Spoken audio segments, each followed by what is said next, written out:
Perintah yang terutama ialah, dengarlah hai orang Israel, Tuhanlah Allah kita, Tuhan itu Esa. Kasihanilah Tuhan Allahmu dengan segenap hatimu, dan dengan segenap jiwamu, dan dengan segenap akal budimu, dan dengan segenap kekuatanmu. Perintah yang kedua ialah, kasihilah sesamamu manusia seperti dirimu sendiri. Tidak ada perintah lain yang lebih utama daripada kedua perintah ini. Lalu kata ahli Taurat itu kepada Yesus, tepat sekali guru, benar katamu itu, bahwa dia Esa, dan bahwa tidak ada yang lain kecuali dia. Memang mengasihi dia dengan segenap hati, dan dengan segenap pengertian, dan dengan segenap kekuatan, dan juga mengasihi sesama manusia seperti diri sendiri, jauh lebih utama daripada semua kurban bakaran dan kurban lainnya. Melihat bahwa orang itu menjawab dengan bijaksana, Yesus berkata kepadanya, engkau tidak jauh dari kerajaan Allah. Lalu tidak seorang pun berani lagi menanyakan sesuatu kepadanya. Demikian pembacaan firman Tuhan. Bapak Ibu saudara yang terkasih dalam Tuhan Yesus Kristus, kalau kita bicara tentang mengasihi, sepertinya itu sudah kita pahami semuanya. Namun yang menjadi pergumulan kita melalui teks ini, apakah mengasihi itu cukup hanya slogan, cukup hanya di mulut saja, tetapi bagaimana realita dalam kehidupan kita masing-masing. Yesus di awal sebelum teks ini mengalami banyak pertanyaan-pertanyaan tentang bagaimana seharusnya kita membuktikan bahwa kita mengasihi Allah. Apakah kita memberikan pajak kepada kaisar, atau tanpa memberikan pajak lalu kita memberikan kepada bait Allah? Jadi mereka mencoba untuk mengkonfrontir supaya Yesus dijebak dan disalahkan. Jawab Yesus sebelum teks ini, apa yang harus kamu berikan kepada kaisar berikan, apa yang harus kamu berikan kepada Allah berikan. Lalu pertanyaannya, kamu pegang uang, gambar siapa yang ada di sana? Gambar kaisar, berikan kepada kaisar. Nah, apa yang harus diberikan kepada Tuhan? Itu sesuai dengan hukum Tuhan. Nah, ini sekarang kita bicara tentang hukum yang terutama. Ada seorang ahli Taurat mendengar perdebatan itu. Jadi selalu ada perdebatan di tengah-tengah orang percaya, di tengah-tengah orang beragama, sekalipun mungkin mereka sama-sama memahami tentang Allah, tetapi bisa terjadi banyak perdebatan. Kenapa? Ini persoalannya bukan pengetahuan saja, tetapi bagaimana memahami secara iman. Haporsiaon. Mari kita lihat di sini. Firman Tuhan ini ingin menegur dan memperingatkan para orang Saduke, para ahli Taurat. Ahli Taurat itu namanya ahli. Jadi dia sudah tahu semuanya isi dari hukum Tuhan. Nah, kalau Bapak Ibu pegang Alkitab, bisa Bapak Ibu lihat di sini apa yang diucapkan Yesus dan apa yang diucapkan ahli Taurat itu. Dia katakan bahwa benar guru, bahwa apa yang engkau katakan itu benar. Karena memang perkataan Yesus di ayat 29, perintah yang terutama ialah dengar, Shema hai Israel. Jadi butuh pendengaran yang teliti. Nah, ketika kita mendengar khotbah, jangan melamun, ya. Jangan kita merasa udahlah nanti saja ini saya dengar begitu ya, karena ini sebentar akan berlalu. Jadi mendengar dengan sungguh-sungguh, memperhatikan, tetapi jangan hanya sampai di situ, tapi melakukan. Apa itu? Dengarlah hai orang Israel, Tuhanlah Allah kita. Jadi tidak ada Tuhan yang lain. Tuhan itu Esa. Artinya kalau di Pancasila, ketuhanan yang Maha Esa itu ada juga di dalam teks hukum Taurat, hukum orang Yahudi, orang Israel, ya. Apa itu isinya? Kasihilah Tuhan Allahmu dengan segenap hatimu. Berarti ada yang setengah hati, ya. Ada yang tidak dengan sungguh-sungguh. Baru kemudian kasihilah Tuhan Allahmu dengan segenap jiwamu. Jiwa itu spirit, kekuatan, ya, semangat. Lalu kasihilah Tuhan Allahmu dengan segenap akal budimu. Akal tetapi harus disertai dengan pengertian, budi pekerti. Kasihilah Allah dengan segenap kekuatanmu, power of love. Itu yang pertama. Semua orang tahu itu dan sudah diajarkan oleh ahli Taurat. Tetapi yang kedua yang Yesus ingin tegaskan di sini adalah kasihilah sesamamu manusia seperti dirimu sendiri. Ini yang menjadi persoalan bagi mereka.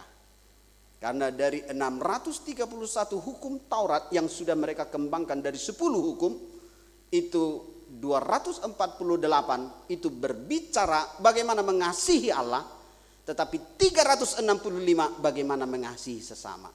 Jadi lebih banyak mengasihi sesama dari mengasihi Allah. Sementara di sini Yesus berkata harus sejajar mengasihi Allah dan mengasihi sesama, ya. Buktinya nanti bisa kita lihat. Lalu ketika Yesus berkata kasihilah sesamamu manusia seperti dirimu sendiri, tidak ada hukum perintah lain yang lebih utama dari kedua perintah itu, langsung dijawab. Respon yang baik dari ahli Taurat, katanya tepat sekali. Tepat. Jadi apa yang dikatakan Yesus mengasihi Allah dan mengasihi sesama bagi dia cocok, gitu ya. Cocok. Kata cocok ini kalau 3 kali kita ucapkan, cocok itu 100%. Cocok. Itu berapa persen? Cocok. Udah makin gak beras. Nah itu cocok aja, itu masih 3 kali ucapannya udah gak jelas, ya. Oke. Mengasihi, jadi dia ulang, dia katakan begitu. Tepat guru, benar katamu bahwa Allah kita Esa, bahwa tidak ada Allah lain selain Allah kita. Memang mengasihi Allah dengan segenap hati itu masih pas. Kata Yesus tadi, mengasihi Tuhan dengan segenap hati. Yang kedua, jiwa. Dia katakan mengasihi dengan segenap pengertian. Oke? Yang ketiga, mengasihi dengan segenap kekuatan. Dan juga mengasihi sesama seperti diri sendiri jauh lebih utama daripada semua korban bakaran dan korban lainnya. Ini enggak diucapkan Yesus ini. Tapi dia tambahi. Baru saja Yesus bicara, kalimatnya langsung direvisi, ditambahi oleh ahli Taurat. Sekarang langsung ke ayat terakhir. Melihat bahwa orang ini menjawab dengan bijaksana. Jadi Yesus sebenarnya ingin mempertegas, kau pintar, kau bijak, tapi ingat katanya di sini. Yesus berkata, engkau tidak jauh dari kerajaan Allah. Satu sisi dia senang. Karena apa? Tidak jauh berarti dekat. Ya, tidak jauh berarti dekat. Lalu tidak seorang pun berani lagi menanyakan sesuatu kepadanya. Jadi saya kupas ini sedikit demi sedikit. Engkau tidak jauh. Dan paham? Ahli Taurat yang setuju dengan perkataan Yesus supaya perkataannya didukung. Tetapi sebenarnya dia tidak menerima Yesus yang adalah Allah Juru Selamat Mesias yang merupakan inti dari kasih itu. Nah, bagaimana sebenarnya kasih seorang bapak dan kasih seorang ibu? Di sini kata-katanya begini. Seorang anak berkata ketika dia digendong dan diajari oleh ayahnya, ayah, pinjamkan aku hatimu yang penuh kasih itu, agar aku belajar bagaimana engkau menghadapi masalah tanpa mengeluh sedikit pun. Anak ini belajar bukan teori, tetapi dia belajar praktek. Bagaimana ayahnya membuktikan bahwa kasih itu adalah solusi atas persoalan-persoalan dalam hidup keluarga. Lalu ada lalu anak ini berjumpa atau berkata dengan ibunya begini. Ketika dia sedang makan disuap oleh ibunya, dia bilang, "Ma, ini makanan udah tinggal sedikit. Lalu dia tanya, "Mama kan masih juga lapar. Karena dari tadi saya perhatikan belum makan. Mama makan juga lah." Tapi jawab mamanya, "Tidak. Semua ini buat kamu saja, Nak." Padahal seharian penuh ibunya belum makan. Sekarang anak itu mau belajar bagaimana ibunya mendahulukan dia, mengutamakan dia, sekalipun mungkin kebutuhan dari ibunya sama dengan dia, sama-sama butuh makan. Mari kita melihat bagaimana kasih itu dipraktekkan di tengah-tengah keluarga. Nah, kalau kita rubah, bagaimana amarah, kebencian, dendam, sakit hati itu dipraktekkan juga di rumah. Bagaimana si anak mau belajar mengasihi Tuhan dengan segenap hati, dengan segenap jiwa, dengan segenap akal budi, dengan segenap kekuatan. Kalau mamanya, papanya setengah-setengah hati. Ya. Kalau mamanya, papanya tidak sungguh-sungguh dalam mengasihi. Mari kita lihat dulu pembelajarannya. Mengasihi dengan segenap hati. Hati itu adalah pusat kehidupan. Hati adalah pusat di mana kita mengontrol segala kehidupan kita untuk terpancar. Makanya dikatakan dari hati terpancar kehidupan. Amsal 4 ayat 23, jagalah hatimu dengan segala kewaspadaan, karena dari situlah terpancar kehidupan. Jagalah hati, jangan kau nodai, gitu ya. Yang kedua, Amsal 3 ayat 5. Percayalah kepada Tuhan dengan segenap hati, bukan setengah-setengah hati. Matius 5 ayat 7, berbahagialah orang yang murah hatinya, karena mereka akan beroleh kemurahan. Jadi hati akan memproses kita untuk memiliki humble, ya, ketulusan, kerendahan, bahkan kesungguhan. Matius 5 ayat 8, berbahagialah orang yang suci hatinya, karena mereka akan melihat Allah. Ternyata untuk bisa melihat Allah butuh hati.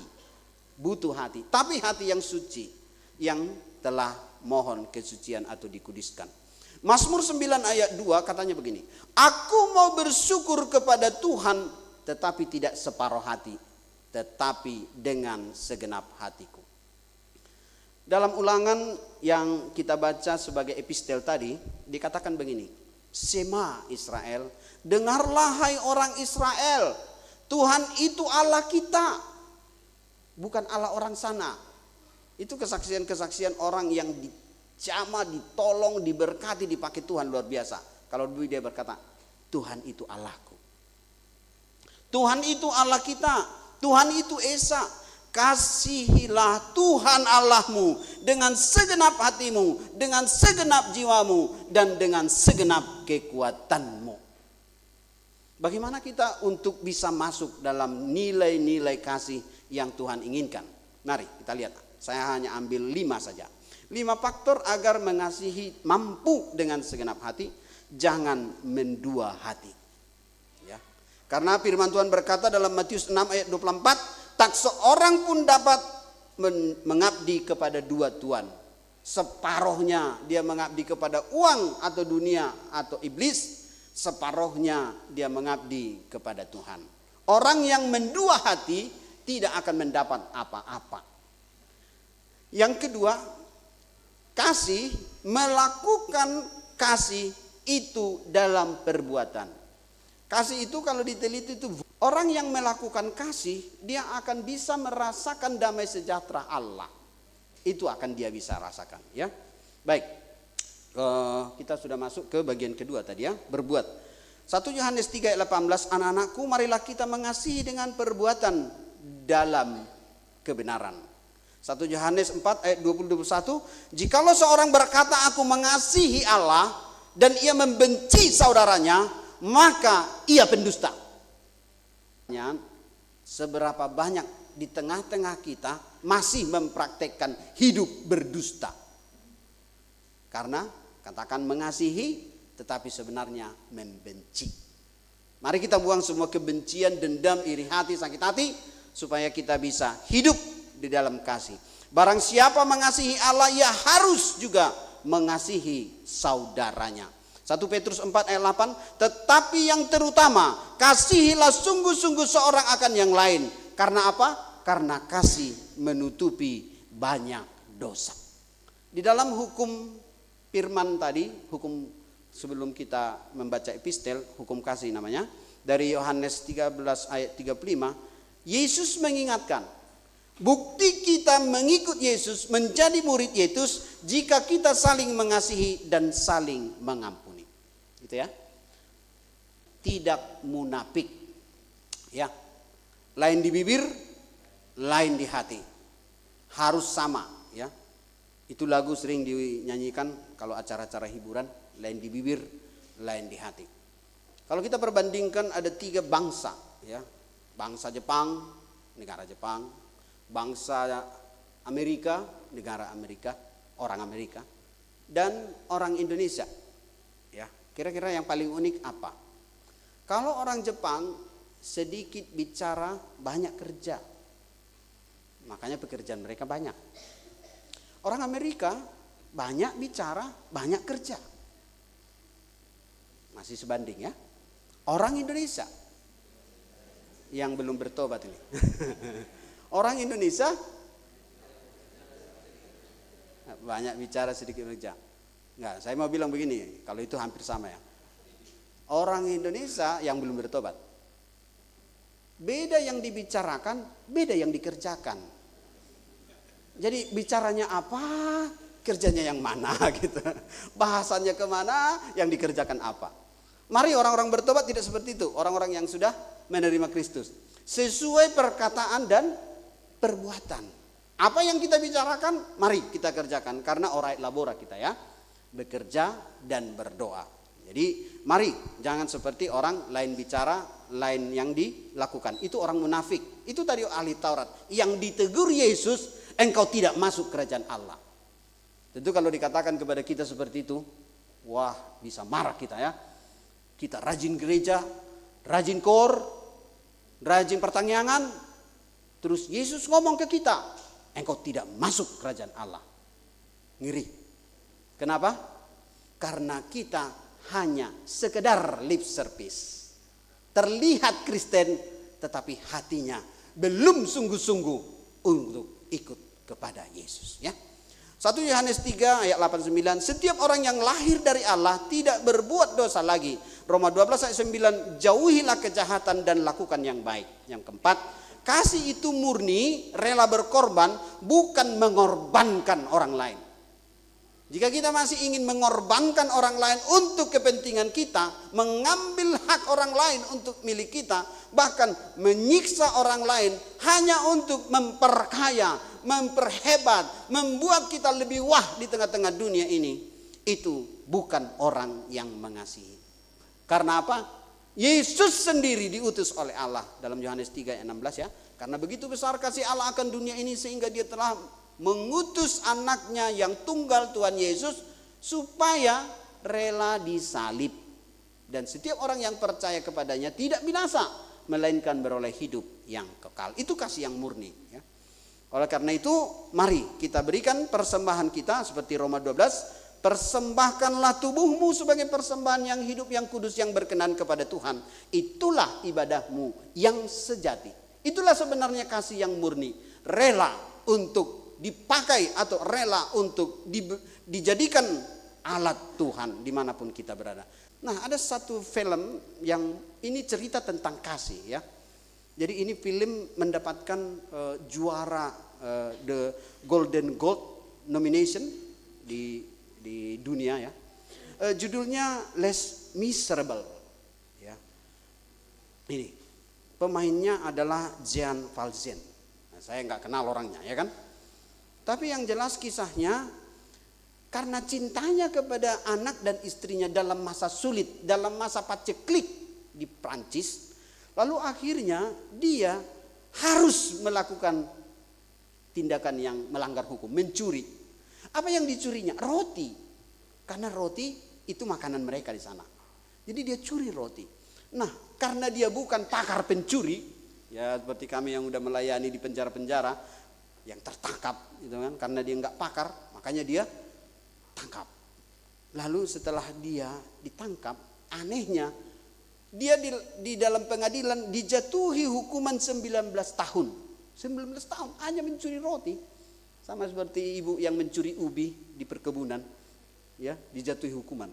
Nah, lalu kemudian hukumannya pada masa itu kerja paksa. Jadi bukan hukuman dikurung, enak-enak tidur makan, enggak, kerja paksa, disiksa.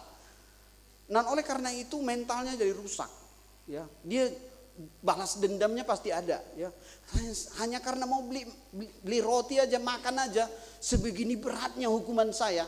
Karena dia mencurinya di tempat jual roti yang terkenal. Otomatis pengusaha itu tekan terus, ya, supaya jangan ada yang berani mencuri. Nah, akibatnya setelah 19 tahun dia keluar bebas, pikirannya udah kacau. Dia mau hidup baik, gak ada orang terima. Lalu bagaimana? Apakah dia kembali hidup jahat?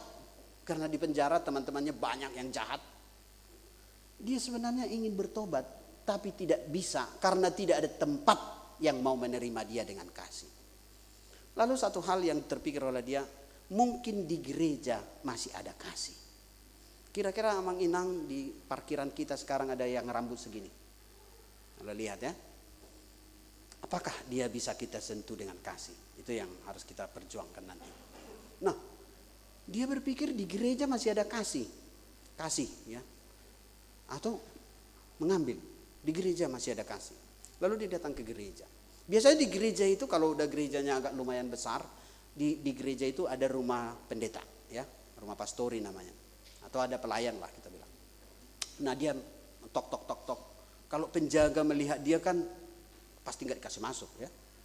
Tapi karena kebetulan dia dari jauh dilihat oleh pendetanya, pastornya, dengan kasih, lalu dia dipersilakan masuk, diberi makan, lalu ditanya ada keperluan apa. Lalu kemudian dia bilang, aku baru keluar dari penjara. Oh, kenapa? Karena aku mencuri roti untuk keluargaku. Oh, ya sudah. Sekarang kemana? Aku gak berani pulang karena istri dan anak-anakku pasti akan menolakku dan masyarakat sekitar. Lalu aku tidak tahu mau kemana. Oh, begini saja. Kamu tinggal dengan saya saja, kata pastor itu. Oke, silahkan. Mereka tinggal setelah makan malam, doa. Lalu pastornya tidur, dia nggak bisa tidur. Pikirannya kacau terus tentang penyiksaan di penjara. Dia rasa dendam, sakit hati. Dia nggak bisa mengampuni. Lalu karena dia nggak bisa tidur, dia bangun. Dia lihat lingkungan rumah dari pastor itu.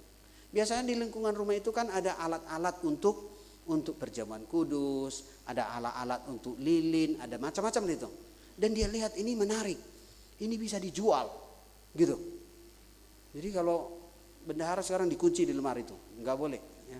Jadi dia ada perak, ya, ada tempat air mangkok perjamuan kudus, ada air baptis, ada tempat roti, ada untuk tatakan-tatakan. Pokoknya ada yang mahal di situ. Bahkan ada tempat lilin emas. Jadi nanti kita akan Natal, jadi akan ada di sini lilin. Nah, tatakannya itu dari emas, gitu. Itu karena apa? Karena mereka ingin mempersembahkan yang terbaik kepada Tuhan di gereja itu. Tapi dia pikir, wah ini menarik ini. Kalau dijual lumayan. Gitu. Lalu dia ambil beberapa peralatan-peralatan baik perjamuan kudus, baptisan, pokoknya dia ambil semua urusan-urusan gereja. Lalu dia bawa keluar pelan-pelan, lalu dia pergi untuk mencari tempat menerima jualan. Bapak Ibu, ada enggak tempat menerima penampungan barang-barang seperti itu di luar sana? Wah, bingung juga penjual ala-ala seperti itu, ya kan? Pasti udah ketahuan ini dari gereja. Dijual lagi. Begitu ada yang menawarkan, tukang dagangnya langsung telepon polisi. Pak, ini ada pencuri. Langsung polisi datang, tangkap. Wah, dia bingung, kok bisa ketahuan? Karena kamu mencuri barang-barang gereja. Dari mana kamu ambil? Dari gereja sana, bawa. Oke. Sampai di depan pastor. Lalu dikasih tahu, pastor, ini pencuri sudah kami tangkap. Coba cek, ada barang-barang yang hilang. Ya benar, memang ada, kata pastor. Tapi sebenarnya dia bukan mencuri. Dia hanya mau pakai saja. Cuman dia belum tahu cara pakainya. Nah, karena setelah dicek, masih ada di situ yang tempat lilin dari emas. Dan itu tidak diambilnya. Yang lebih mahal maksud saya dari yang dia beli. Lalu pastor itu bilang sama Pak Polisi, Pak Polisi, ini datang ke rumah saya. Ini tamu saya. Jadi dia bukan pencuri. Oh, tidak pencuri ya Pak? Ya tidak. Ya sudah, pulang. Jadi diizinkan pulang. Kembali ke rumah pastor. Dia bertanya sekarang, pastor, kenapa? Oh, sebelumnya ternyata waktu dia mencuri itu, pastornya bangun. Lalu dipukulnya pastor itu. Dipukul sampai pingsan. Nah, setelah ketahuan ditanya, kenapa pastor bilang begitu? Padahal saya udah pukul pastor sampai pingsan, katanya. Dia bilang, saya mengasihimu. Sebenarnya kamu membutuhkan kasih, bukan membutuhkan hukuman. Saya mengasihimu. Karena apa? Karena Tuhan sangat mengasihimu. Lalu dia berkata, pastor, saya rela mati dengan apa yang saya perbuat. Tapi karena pastor berkata, kasih yang paling penting. Saya akan mengabdikan hidup saya di gereja ini sampai saya bisa menebus perbuatan-perbuatan saya. Karena saya mau Tuhan menerima kasih cinta saya sekalipun dunia menolak saya. Bapak Ibu saudara yang terkasih, ini film. Ini bukan hal yang biasa, tapi mendapat golden, ya. Karena apa? Pesan yang disampaikannya. Kita butuh kasih. Di dunia ini banyak orang yang dendam, sakit hati, terlantar, menderita. Tapi solusi yang harus dikerjakan oleh orang percaya adalah mengasihi. Mari kita pulang dari ibadah ini, kita buktikan bahwa kita mengasihi. Jika tadi suami dan istri datang tidak cakapan, usahakan. Nanti katakan, holong doro aku tuh Pak, gitu ya. Holong doro aku tuh mak, gitu aja ya. Enggak usah terlalu romantis sekali. Aku memberi bunga kepadamu, enggak usah, ya. Ucapkan aja ya. Ya, kalau ada teman-teman remaja kemarin marah-marah, naposo marah-marah, ya. Aku mengasihimu. Nah, sama-sama lalu kita. Aku mengasihimu. Sama siapa itu diucapkan?